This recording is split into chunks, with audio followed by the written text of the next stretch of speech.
Mateus 5, a partir do verso 1. Vendo Jesus as multidões, subiu ao monte, e como se assentasse, aproximaram-se os seus discípulos, e ele passou a ensiná-los, dizendo: Bem-aventurados os humildes de espírito, porque deles é o reino dos céus. Bem-aventurados os que choram, porque serão consolados. Bem-aventurados os mansos, porque herdarão a terra. Bem-aventurados os que têm fome e sede de justiça, porque serão fartos. Bem-aventurados os misericordiosos, porque alcançarão misericórdia. Bem-aventurados os limpos de coração, porque verão a Deus.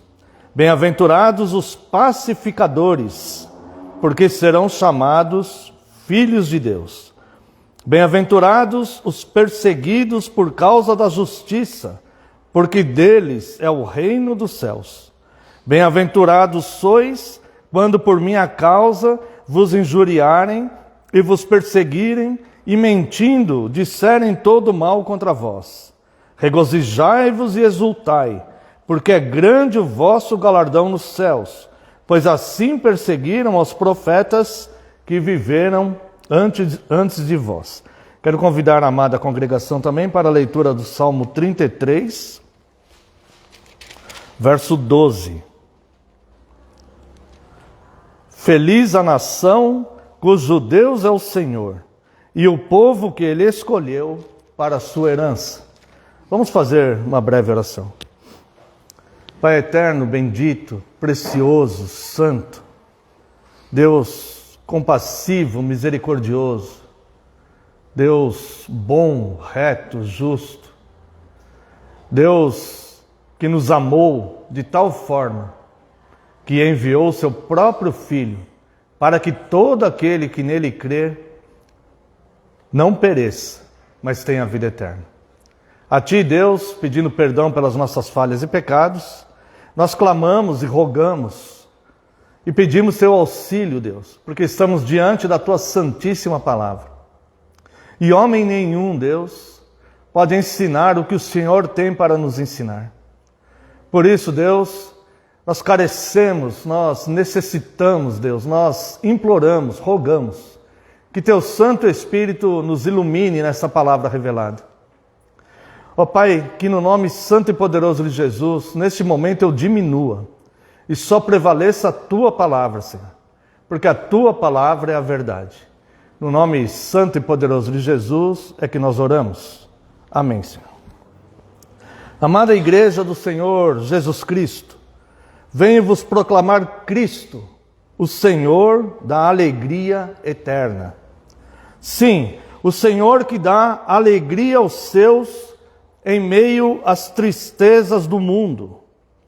A alegria presente, profunda, eficaz, que brota da confiança, da paz, da esperança que estão centralizadas em Cristo.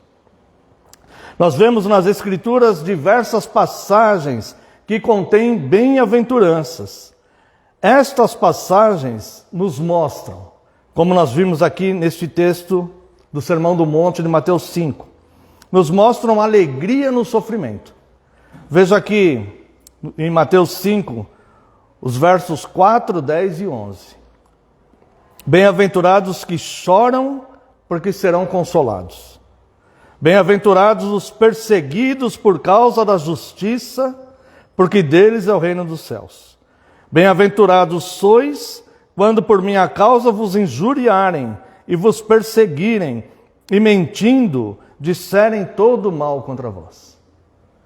A alegria no sofrimento. A alegria no sofrimento, a bem-aventurança por sofrer. Somente Deus pode transformar tristeza em alegria. As pessoas ficam alegres quando há motivos de alegria aos olhos humanos. As pessoas ficam alegres no aniversário de alguém e não no velório de um ente querido. As pessoas ficam alegres quando há uma festa, uma celebração, onde haverá música, onde haverá bebida, onde haverá comida com fartura, as pessoas não ficam alegres nas dificuldades da vida, quando estão lutando ali para conseguir um pão para dar para o filho. As pessoas ficam alegres quando elas vão realizar um casamento, quando elas são promovidas na sua empresa, quando elas se formam na universidade, quando ela consegue alguma conquista pessoal. Ninguém fica alegre quando aparentemente aos olhos do mundo tudo dá errado. Aí reside a verdadeira fé, de entender a alegria no sofrimento. Cristo ele fala, bem-aventurados aqueles, verso 4, bem-aventurados os que choram, porque serão consolados. Quando diz serão consolados, não é apenas que alguém vai passar a mão na sua cabeça e falar, olha, chora aqui no meu ombro, e mesmo assim aquela dor dentro de você vai te consumindo. O consolo de Deus, gradativamente, ele vai eliminando essa dor destruidora. O consolo de Deus, aos poucos, ele vai minimizando o sofrimento do ser humano, até que ele venha sorrir, mesmo tendo passado por momentos de tristeza. O consolo de Deus, ele é pleno e eficaz, e ele vai fazer transbordar de paz, ao ponto da pessoa sentir alegria, ao ponto da pessoa não desistir da própria vida, ao ponto da pessoa não entregar os pontos, ao ponto da pessoa seguir e continuar lutando. Somente Cristo é rocha, somente Cristo é refúgio no momento da tribulação. Irmãos, essas palavras não são apenas palavras bonitas, escritas num livro milenar. Essas são palavras reveladas pelo próprio Deus. Existe alegria no sofrimento, e esta alegria, ela se tornará plena quando Cristo voltar. E é por isso que a nossa oração, a oração que Cristo nos ensinou, ela ganha tanto valor quando nós falamos, venha o teu reino. Porque sem o teu reino, eu posso desmoronar com as adversidades da vida, com as frustrações da vida, com os nãos que a vida me apresenta, eu posso desmoronar. Mas com o teu reino instalado em mim, eu sigo firme, inabalável, porque o Senhor é aquele que tira os meus pés de um charco de lodo e os firma sobre a rocha. Essas bem-aventuranças também não só alegria no sofrimento, mas ela é uma alegria no estado de consciência humana. Veja aqui os versos 3, 5, 6, 7, 8 e 9. Verso 3. Bem-aventurados os humildes de espírito, porque deles é o reino dos céus. Isso aqui é consciência humana. Verso 5. Bem-aventurados os mansos, porque herdarão a terra. Eu não sou manso porque eu sou covarde, eu sou manso porque eu sou consciente que as coisas se resolvem com mansidão. Verso 6. Bem-aventurados os que têm fome e sede de justiça, porque serão fartos. Isso aqui é um estado de consciência. Eu fico inconformado em ver a justiça no mundo, esse é o estado. Quando eu falo eu, não estou me exaltando não, é um exemplo, né? Cada um fale eu, tá? Vamos falar nosso, para não caracterizar aí alguma coisa que eu não estou querendo dizer.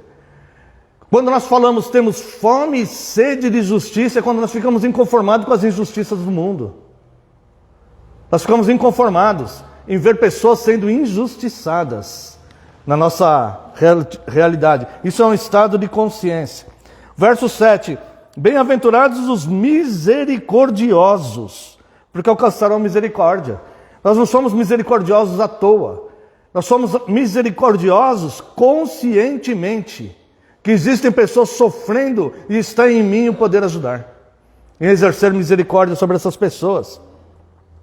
Verso 7, verso 8. Bem-aventurados os limpos de coração, porque verão a Deus. Irmãos, é um estado de consciência, quando eu decido não me entregar a malícias e a impurezas no meu pensamento. Quando eu decido não alimentar coisas que não provêm de Deus, coisas más do mundo, que vão trazer lágrimas, desespero, tristezas. É um estado de consciência que o cristão tem que ter. E aqui o verso 9. Bem-aventurados os pacificadores, porque serão chamados filhos de Deus. Percebe que ser pacificador é um estado de consciência também? Quando a coisa está pegando fogo, quando a briga e algumas pessoas ficam lá, parece que vai lançar gasolina na fogueira, né? Fica ali alimentando ali a confusão. Não, nós queremos pacificar as coisas. Pacificar. Depois vai analisar quem errou, quem não errou, mas vamos pacificar as coisas, né? O reino de Deus é paz. Bem-aventurados os pacificadores. Então veja que essas bem-aventuranças que Cristo fala aqui no Sermão do Monte, elas vão abordar a alegria no sofrimento, coisa que só Deus pode fazer. E bem-aventuranças, ou seja, felicidade que nós vamos trazer na nossa vida, tendo um bom estado de consciência, tendo um estado de consciência cristã também, principalmente dos valores morais da nossa fé. Os valores morais que Cristo nos apresentou. Quando temos esse estado de consciência e agimos dentro desse estado de consciência, nós estamos trazendo felicidade para as nossas vidas. Porque o Rei do Universo, aquele que sustenta todas as coisas, ele diz: bem-aventurados os que agem desta forma. Um dos desejos mais fortes que o ser humano possui é a felicidade. Esse é um dos desejos mais integrados à existência humana na Terra. Um dos desejos mais fortes que o ser humano possui é a felicidade. O problema é que não sabem onde encontrá-la. Houve um filósofo chamado Aristóteles, e nas suas observações, ele abordou esse tema da felicidade. E eu considero interessante, boa observação que ele fez. Mas a observação dele não é completa, porque ele não é regra de fé. Mas ele fez uma boa observação. Olha só, Aristóteles observou 3 modos de vida e as concepções de felicidade que as pessoas imaginam. Olha o primeiro modo que Aristóteles observou. O primeiro modo que as pessoas usam, o primeiro grupo de pessoas, vamos dizer assim, a forma que buscam a felicidade, é o modo da vida guiada pelo prazer. As pessoas que vivem assim, e que são a maior parte das pessoas, pensam que o bem e a felicidade são sinônimos de satisfação de impulsos, assim como são para os animais. Elas trazem para a vida dela reações que os animais têm. A felicidade de um cachorrinho é quando você dá alguma coisa gostosa para ele comer. Essa é a felicidade dele. E as pessoas acham então que a felicidade é quando ela começa a satisfazer os seus impulsos. E ela começa a ter prazer, ela começa a alimentar o seu prazer pessoal. Esse é o primeiro grupo de pessoas. Não precisa dizer que isso é vazio. E também não precisa dizer que a maioria das pessoas vivem assim. E também não precisa dizer que é muito grande o número de pessoas deprimidas, tristes, desesperançosas, mas que continuam buscando felicidade nesses impulsos de prazer aí. Alguma coisa que impulsione a sua vida e que lhe traga algum prazer naquele momento. O segundo grupo de pessoas que Aristóteles observou é a vida, é o que usa esse modo na vida política. Nesse caso, as pessoas buscam honrarias e grandes feitos para que sejam reconhecidos pelos demais. Pessoas como se a felicidade dependesse do olhar do outro. Então, esse modo de vida político que as pessoas vivem é aqueles que precisam estar fazendo alguma coisa para que busque para ele honrarias, elogios, reconhecimentos. Ele depende do olhar dos outros. Ele precisa que os outros estejam vendo e o honrem. Eu acho que também não precisa dizer que isso também é vazio. Que isso também não vai satisfazer por muito tempo. A primeira crítica que essa pessoa receber, ela pode desmoronar totalmente. A primeira contrariedade, a primeira pessoa importante para ela que se opõe àquilo, quando ela espera receber uma honraria e a pessoa faz uma crítica, sobre sua vida, sobre seu feito, essa pessoa vai sentir um vazio imenso por dentro. Essas coisas podem trazer uma alegria momentânea, mas elas não fundamentam a felicidade na vida do ser humano. O terceiro modo de vida que Aristóteles observou é a forma de vida contemplativa. Esse modo de vida é simplesmente buscar o bem por ser um bem, e não porque querem outra coisa a partir dele. Olha o que Aristóteles observou. São orientados pelo exercício da razão. Assim, a felicidade seria o bem no fim. Ou seja, a felicidade seria a busca do bem desinteressadamente. O bem pelo bem, simplesmente por fazer o que é certo. E Aristóteles observou isso. Foi, sem dúvida, uma ótima observação que ele fez a respeito desse tema. O problema é que ele não ensina como buscar este bem simplesmente pelo bem. Ele não conseguiu chegar nesse ponto. Mas ele conseguiu perceber que há felicidade no fim quando nós fazemos o bem, quando nós fazemos a coisa certa. Isso traz uma felicidade sem custo, sem cobrança para o homem. Mas ele não conseguiu explicar como o homem consegue discernir sempre o que é bem em todas as situações da sua vida. Então, Aristóteles ele fez uma boa observação, mas não soube explicar como se faz para encontrar todo o bem. Mas Deus revela e ensina na sua escritura que a felicidade não é algo a ser conquistado, mas é a consequência dentro de uma vida no propósito daquele que criou a vida. Ou seja, daquele que é manancial de vida. Uma vida buscando o que o autor da vida fala que é o bem. Por isso que nós oramos. Venha o teu reino. Porque o reino de Deus vai prover todo o bem. As nossas confissões ensinam, fundamentadas nas Escrituras, ensinam que todo o bem procede de Deus. É isso que Aristóteles não conseguiu compreender. Todo o bem procede de Deus. E para que eu tenha felicidade no fim do bem, no fim de fazer o bem, eu tenho que realmente entender que esse bem, ele não procede de mim mesmo. Porque senão eu vou cair também no grupo de pessoas que vão sentir um vazio profundo dentro de si mesmas. Agora, quando eu tenho um estado de consciência em que eu entendo que todo bem procede de Deus, cada vez mais eu vou mergulhar em Deus. Porque eu vou fazer o bem legítimo, que a palavra de Deus ensina na sua palavra. Como nós vimos aqui esses estados de consciência, nas bem-aventuranças. E então nós seremos de fato bem-aventurados, ou seja, mais do que felizes. Por que bem-aventurado em vez de simplesmente felizes? Como umas traduções mais populares trazem. Bem-aventurado é muito mais profundo. Porque a felicidade pode estar relacionada a momentos de alegria. A bem-aventurança é uma felicidade fundamentada na vida, em que vai passar momentos de tristeza, mas até mesmo nas tristezas haverá alegria. E a Bíblia, então, ela vai nos mostrar várias formas de encontrar esse bem.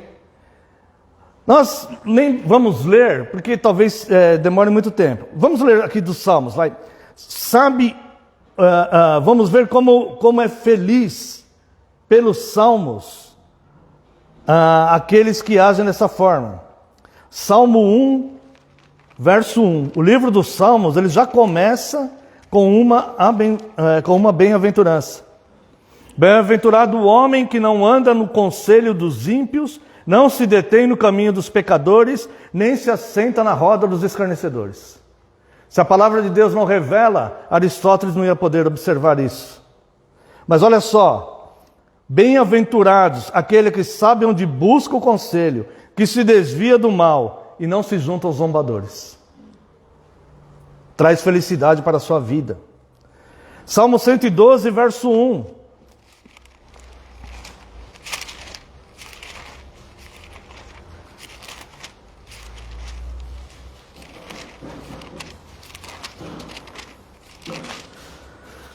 Aleluia, bem-aventurado o homem que teme ao Senhor e se compraz nos seus mandamentos. Seus mandamentos é fonte de bem e tem alegria. E que teme ao Senhor, isso traz felicidade. Fonte de todo bem é Deus. Veja o que traz felicidade ao homem. E aqui está bem próximo do que Aristóteles observou. Salmo 41, 1. Bem-aventurado o que acode ao necessitado. E ainda vem com uma promessa: o Senhor o livra no dia do mal. Bem-aventurado o que acode, socorre, né? Acudir é socorrer o necessitado. O salmo que lemos aqui no início do culto, Salmo 84, verso 4, também traz uma bem-aventurança. Salmo 84, 4. Bem-aventurados os que habitam em tua casa, louvam-te perpetuamente. Congregar, a santa comunhão traz felicidade para a vida do ser humano. Isso a gente percebe claramente. Salmo 119, 2. Bem-aventurados os que guardam as suas prescrições e buscam de todo o coração. Aristóteles percebeu que a felicidade é no fim de fazer o bem. Mas ele jamais ia perceber isso aqui se não fosse orientado pelo Espírito Santo. Feliz demais, mais do que feliz, aquele que guarda as suas prescrições. Aquele que entende que Deus deu essas prescrições porque Ele é Pai de amor. Que Ele quer o nosso bem. Que Ele quer que sejamos felizes de fato. Então, bem-aventurado aqueles que guardam as suas prescrições. Existem muitas outras bem-aventuranças nos Salmos, mas não vai dar tempo de nós lermos. E eu quero mencionar com os irmãos também algumas bem-aventuranças no livro do Apocalipse. O livro do Apocalipse, mesmo mostrando o juízo de Deus sobre os ímpios, muitas pessoas pensam que é um livro de tristeza, é um livro altamente consolador aos santos, e nos ensina a sermos mais do que felizes. Tem 7 bem-aventuranças no livro do Apocalipse. A primeira, Apocalipse capítulo 1, verso 3.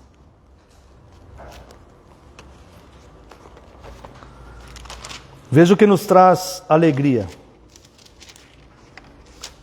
O que nos torna feliz de verdade. E que a igreja negligencia hoje. Bem-aventurados aqueles que leem e aqueles que ouvem as palavras da profecia e guardam as coisas nela escritas, pois o tempo está próximo. É feliz aquele que vê a soberania de Deus ao julgar o mundo. É muito feliz aquele que vê o cuidado de Deus com o seu povo, em meio ao momento da história que Deus está exercendo juízo, como Deus cuida do seu povo. É feliz aquele que entende que as orações e as lágrimas dos santos são entregues a Deus em taças de ouro. Claro que é uma linguagem simbólica, mas é para representar como Deus valoriza cada oração e cada lágrima nossa. É muito feliz aquele que entende que Deus valoriza a nossa oração nos nossos momentos de angústia. É muito mais feliz do que aquele inseguro e indeciso que não sabe se Deus está ouvindo a sua oração ou não. Por isso que é bem-aventurado aqueles que guardam e leem as profecias desse livro, porque tem muitas outras formas de vermos o cuidado de Deus para conosco. Nós estudamos aqui, né? Ficamos com 7, 8 meses estudando aqui o Apocalipse. E nós vimos esse cuidado maravilhoso, né? De Deus para conosco. Bem-aventurados os que morrem no Senhor, capítulo 14, verso 13. Olhei, deixa eu ver se é aqui mesmo. Sim. Então ouvi uma voz do céu dizendo: escreve, bem-aventurados os mortos que desde agora morrem no Senhor. Sim, diz o Espírito, para que descansem das suas fadigas, pois as suas obras os acompanham. Irmãos, no momento da morte, o cristão vai ter felicidade. no momento em que está indo. Nesse estudo que estamos fazendo aí sobre a história da igreja, eu muito precipitadamente comecei a estudar aulas que ainda vão demorar um pouquinho para chegar. E eu estava lendo uma biografia de John Knox, e eu estava vendo quando ele morreu. E ele pedia para sua esposa ler João 17, que é a oração sacerdotal de Cristo. E ele falava assim, ali, nessa passagem, foi onde primeiramente eu lancei a minha âncora, em João 17. Que ele se converteu, e a primeira passagem que alimentou a vida dele espiritual foi essa. Então, no seu leito de morte, logo após o seu último sermão ele foi carregado. Levaram ele carregado, colocaram ele no púlpito ali, deram um jeito dele conseguir ficar ali, mas ele fez questão de pregar. E aí depois ele estava no seu leito de morte e ele pedia para a esposa dele ler João 17, constantemente para ele. E ela lia. E aí no dia de sua morte ele pediu para que lessem o sermão de João Calvino sobre a carta aos Efésios. E acho que foi Efésios 2. E ele ouviu todo aquele sermão. E quando ele estava morrendo, ele falou, a hora chegou, com um sorriso. E as pessoas então olharam para ele e falaram assim, você consegue ver alguma coisa? Você sabe, as promessas são reais? E ele levantou a mão e apontou assim e dormiu. É muito lindo de ver. E saber que na hora da morte, irmãos, nós teremos felicidade. Nós seremos consolados. Como Estevão foi consolado no momento em que estava sendo apedrejado. E viu o céu aberto e Cristo apareceu ali, do lado do trono. Alguém disse uma vez com muita propriedade e verdade, sabe quem será o único que estará no céu e que não foi consolado na hora da morte? Cristo. O único que não foi tratado na hora da morte foi Cristo, porque sobre ele estavam os nossos pecados. E é por isso que nós somos tratados na hora da nossa morte. Somos consolados. E Deus nos encherá de alegria nesse momento. Por isso que existe essa bem-aventurança. Olha como é feliz o cristão. É feliz na vida e é feliz na morte. E será plenamente feliz no porvir. Por isso é muito importante, porque é bem-aventurado aquele que morre no Senhor. Irmãos, não troquem valores. Não troque tudo aquilo, as 10 dracmas que Deus te deu, se perdeu alguma, procure diligentemente até encontrá-la de novo. Porque o evangelho é completo. Não é meio evangelho que nos conduzirá. É o evangelho. Também, bem-aventurado que vigia. Apocalipse 16:15. Eis que venho como vem o ladrão.